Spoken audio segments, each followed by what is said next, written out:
오늘 말씀은 예수님께서 좀 이렇게 여인들의 뜰, 이방인의 뜰과 여인들의 뜰, 그 사이를 이렇게 쳐다보시고 계시는데 거기 보면 헌금함이 있어요. 그러니까 납할 곳을 이렇게 엎어놓은 것 같은, 즉 아래는 넓고 위에 입구는 좁은 이런 납할 곳 모양의 헌금함이 13개가 놓여져 있습니다. 이방인도 여인들도 또 유대인 부자들도 누구든지 자유롭게 성전에 와서 헌금을 할 수 있도록 배려를 해 두었습니다. 근데 예수님이 이렇게 유심히 이렇게 헌금함을 쳐다보고 계시는 거예요. 그러니까 부자들은 와가지고 많이 헌금을 하고, 그런데 한 과부가 눈에 들어왔습니다. 보니까 2렙돈을 이렇게 집어넣는 것을 보셨어요. 그런데 예수님이 말씀하시는 겁니다. 오늘 헌금을 드린 많은 사람들 가운데 이 가난한 과부가 가장 많은 헌금을 드렸다는 거예요. 에이, 꼴랑 2렙돈인데요. 1렙돈이라고 하는 건 동전인데 유대 사회에서 통용되는 가장 작은 동전입니다. 이 헬라 문화에서 사용되어졌기 때문에. 그런데 한 데나리온이 노동자 한 사람의 하루 품삯인데 128분의 1이 1렙돈이에요. 그러니까 그저 요즘 우리 표현으로 해보면 한 500원 정도 동전 2개를 갖다 집어넣은 거죠. 그런데 이 500원짜리 동전 2개, 2렙돈이면 이 과부의 하루 일용할 양식에 해당하는, 그러니까 이 가난한 과부가 하루 먹을 양식, 이것을 헌금을 드렸다는 거예요. 믿음의 눈으로 본다면, 하나님, 오늘 한 날도 내 생명을 주님께 맡겨드리며 내가 이 2렙돈을 하나님께 드립니다. 그런 마음으로 헌금을 드리는 거예요. 왜? 일용할 양식을 살 돈인데 그것을 하나님께 드렸다는 얘기는 오늘 한 날 나의 삶을 하나님께 맡겨드린다는 신앙의 고백이거든요. 그래서 그 모습을 보시고 예수님께서 이 과부가 가장 많이 넣었다. 부자들은 풍족한 가운데 헌금을 드린 거지만 이 가난한 사람은 내가 가진 생활비, 오늘 일용할 양식을 구입해야 될 그 돈을 하나님께 드렸으니 삶 전체를 드린 것이 아니냐, 이렇게 말씀을 하십니다. 5절부터 9절까지 말씀 속에는 어떤 사람들이 성전을 바라봅니다. 이 지금 바라보고 있는 성전은 46년째 건축 중인 헤롯 대왕의 성전입니다. 주전 20년부터 시작해가지고 주 63년까지 83년 동안 건축이 진행이 되어졌는데 예수님이 살아계실 때는 46년째 건축이 계속 진행되고 있던 그런 상황이었어요. 대단히 화려하고 대단히 아름다운 그런 성전입니다. 그래서 금으로다가 치장하기도 하고 이렇게 조형물들을 아주 화려하게 금으로 씌우고 금으로 세우고, 솔로몬이나 스룹바벨이 건축했던 그 성전들에 비해서 훨씬 더 넓고, 그 이전에는 이방인의 뜰이라는 뜰 자체가 없었는데 이 토목공사를 통해서 아주 앞을 넓게 만든 거죠. 우리말로 하면 주차장 저 앞쪽으로다가 아주 더 넓게 만들어가지고 많은 사람들이 들어올 수 있도록 그렇게 아주 대단히 큰 토목공사를 통해서 넓고 크고 화려하게 건축되고 있는 성전이 헤롯 성전입니다. 그러니까 처음 와서 그곳을 보는 사람들은 와 이러고 있는 거예요. 그런데 예수님의 눈에는 6절 말씀 보면 너희 보는 이것들이 날이 이르면 돌 하나도 돌 위에 남지 않고 다 무너진다. 예수님은 탄식하고 있는 거예요. 눈물을 흘리고 계시는 거예요. 이제 이것이 내가 십자가 지고 부활 승천하고 그리고 나서 한 30년쯤 더 지나면 완공이 될 텐데 83년 동안 건축되어진 헤롯 대왕의 성전은 주후 70년 로마 디도 장군에 의해서 돌 위에 돌 하나, 어느 정도였는가 하면 이 돌들이 엄청나게 커요. 엄청나게 큰 돌들로 성벽을 쌓았는데 8m 성벽을 쌓았는데 이것을 이 돌과 돌 사이에 금이 있다 그래가지고 그걸 위에서부터 하나씩 다 끌어내린 거예요. 그러면서 본보기로다가 서쪽 벽 하나만 딱 남겨놓고 동쪽, 남쪽, 북쪽 벽은 완전히 다 헐어버렸어요. 그리고 소리치는 겁니다. 누구든지 로마 제국의 로마 황제에게 반란을 일으켜봐. 이 꼴로 만들어줄 거야. 한쪽 서쪽 벽 하나만 남겨놓고 다 헐어버린 거예요. 돌 위에 돌 하나 남지 않을 정도로 다 무너뜨려 버렸어요. 그래서 이 서쪽 벽 하나만 남아있는데 유대인들은 이 서쪽 벽을 통곡의 벽이라고 불러요. 전 세계에 흩어져 있는 유대인들이 예루살렘을 방문해서 그 통곡의 벽 그 큰 돌과 돌 사이 그 틈에다가 기도 제목을 적어서 집어넣고 와가지고 벽에다 손을 대고 하늘을 향해서 하나님께 기도하고 있는 것. 지금까지 유대인들에게 유일하게 남아있는 통곡의 벽이 하나 있습니다. 그러자 7절 말씀에 선생님, 그러면 언제 무너질까요? 그리고 이게 무너지기 전에 어떤 징조들이 일어나겠습니까? 그러자 예수님께서 미혹을 받지 않도록 주의하라. 많은 사람이 내 이름으로 와서 이르되 내가 그라, 내가 그리스도다, 내가 메시아다 라고 유혹할 텐데 미혹당하지 말라는 거예요. 실제로 예수님 돌아가시고 난 이후에 여기저기에서 계속해서 예수님 전에도 그랬고 예수님 후에도 그랬고 내가 메시아라고 내가 그리스도라고 주장했던 많은 사람들이 일어났습니다. 오늘 우리가 살아가는 이 세상도 마찬가지지요. 지금 공식적으로 이렇게 집계가 되는 이단들의 숫자가 50개가 넘습니다. 왜 하나님을 꼭 아버지라고 불러야 되느냐? 어머니라고 부르면 안 되냐? 그래서 하늘 어머니라고 부르는 그런 또 이단도 하나 생겨났습니다. 중국에서 생겨나서 들어온 이단들도 있고. 그러니 오늘 우리도 믿음의 길을 걸어가지만 지난 2000년 교회가 끌어안고 있던 이 진리의 말씀들을 계속해서 무엇인가를 거기다 타가지고 내가 교주다, 내가 메시아다 라고 주장하는 이단들이 끊임없이 일어나고 있는데 그럴 때마다 많은 사람들이 우르르 몰려가고 계속해서 문제를 일으키고 있는 모습을 볼 수 있습니다.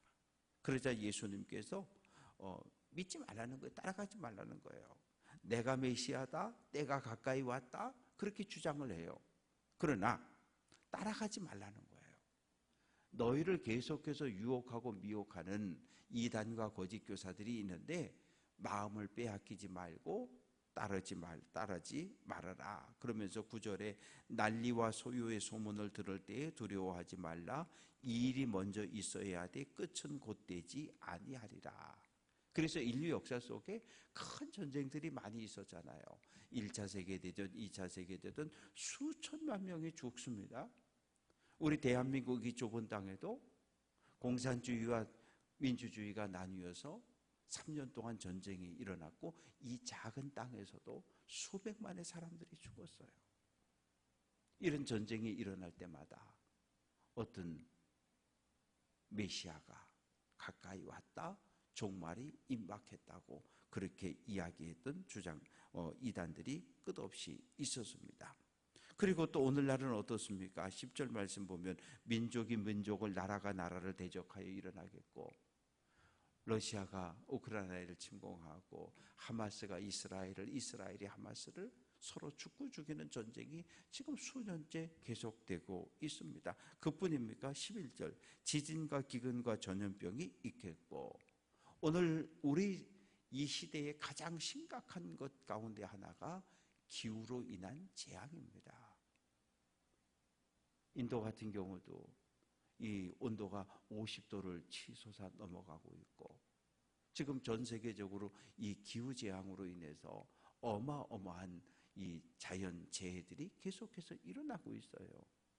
이 자연이라고 하는 것은 잘 보호하고 보존을 해야 되는데 우리가 그러질 못하는 거잖아요. 그냥 이게 자연이라고 하는 것이 오늘 이 시대에 우리가 딱 쓰고 딱 죽고 끝나는 거라고 한다면 우리가 마음대로 해도 돼요. 그러나 그렇지 않아요. 100년, 200년, 1000년, 2000년 후를 살아갈 다음 세대들이 사용해야 될 걸 오늘 이 시대에 우리가 다 가져다 쓰고 있는 거거든요.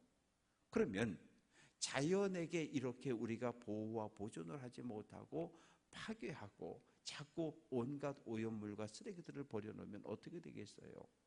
자연이 감당하지 못하고 그것을 다시 우리에게로 보내는 거예요. 그래서 바다에서 잡히는 작은 물고기뿐만 아니라 큰 물고기 이 살 속에서 플라스틱, 미세한 플라스틱 조각들이 계속해서 발견되어지고, 어떻게 그럴 수 있어요? 우리가 먹고 우리가 버린 거예요. 근데 그것이 수십 년 바닷속에 떠다니고 물고기들이 계속해서 집어먹고, 그러다 보니까 물고기를 잡아보니까 플라스틱이 나타나기 시작한다는 거예요. 그걸 못 먹는 거예요. 그래서 자연재해, 지진, 산불, 기근, 이것이 오늘 이 시대에 온 세계가 함께 풀어가야 할 문제가 되었습니다. 또 그뿐입니까?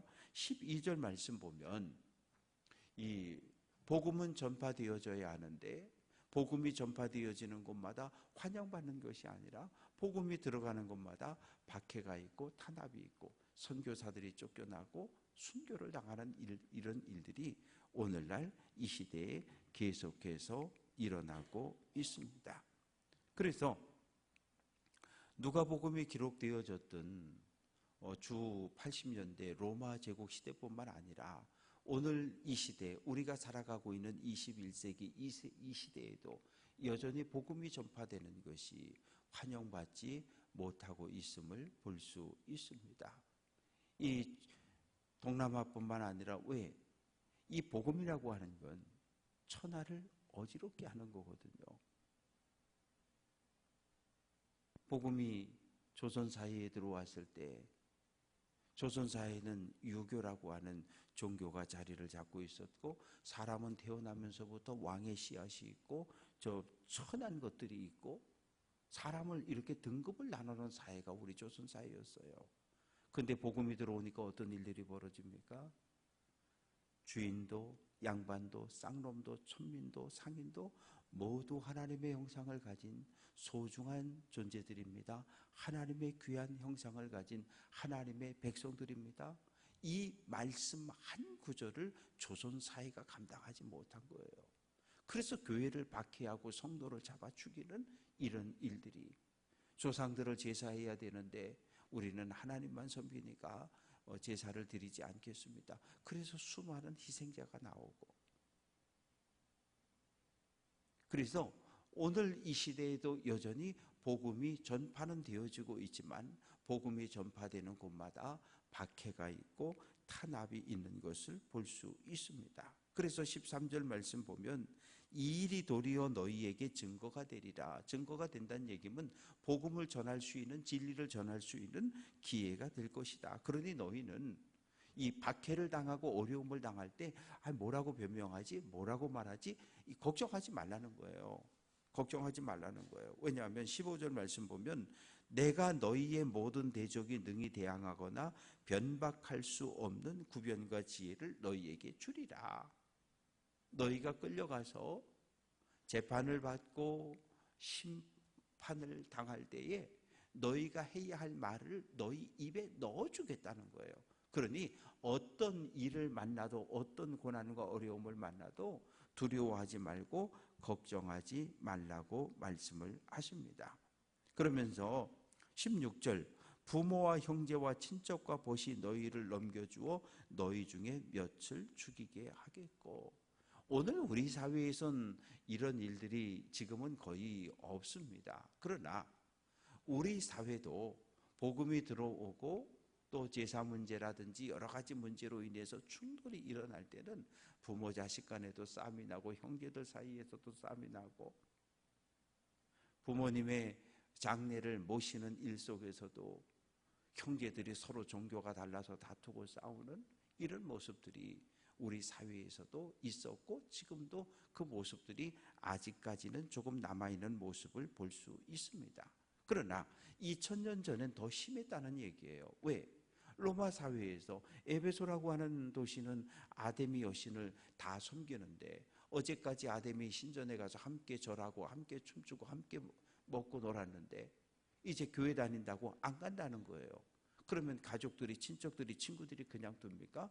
막 박해하고 탄압하고 그러는 거죠. 그래서 가족 사이에도 이 복음으로 인해서 갈등과 다툼이 일어날 것을 말씀하시는데 17절 너희가 내 이름으로 말미암아 모든 사람에게 미움을 받을 것이나 18절 너희 머리털 하나도 상하지 않을 것이다. 사도 바울이 체포되어서 배를 타고 로마 황제에게 재판을 받으러 갈 때 유로굴러라고 하는 태풍이 일어나서 배가 뒤집어지고 가라앉을 상황이 되었을 때도 하나님께서 바울에게 걱정하지 마. 내가 너를 보호하고 내가 너를 지켜줄 거야. 오늘 하나님께서 동일하게 우리에게 말씀하시는 거예요. 어떤 어려움과 어떤 환난이 닥쳐오더라도 두려워하지 말고 하나님을 믿기만 해라. 하나님을 믿기만 하면 내가 도와줄 것이고 구원해 줄 것이고 지켜줄 것이라고 약속을 하십니다. 그러면서 19절 너희의 인내로서 너희 영혼을 얻으리라.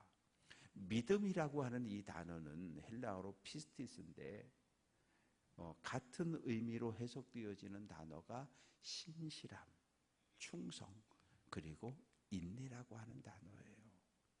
너희 인내로 너희 영혼을 얻는다라고 하는 이 말은 너희 믿음으로 하나님을 향한 굳센 충성으로 너희가 구원을 얻을 거라고 하는 그런 말씀입니다. 오늘 우리 한 세대 전에는 교회 나간다는 이유로 인해서 남편에게, 가족들에게 또 시어른들에게 많은 박해가 있었고 탄압이 있었어요. 그것이 간증이었습니다. 오늘날에도 여전히 조금은 다르지만 분명 우리들의 신앙생활을 가로막는 요소들은 있어요. 그것이 무엇이든 우리가 두려워하지 말고 나를 위해 십자가 지고 죽으신 나를 구원해 주신 하나님의 은혜를 기억하고 예수 그리스도의 흘린 피를 기억하고 오늘 한 날도 7월 한 달도 주님의 손에 맡겨드리고 믿음의 길을 잘 달려갈 수 있는 귀한 성도들 될 수 있기를 주님의 이름으로 축원합니다.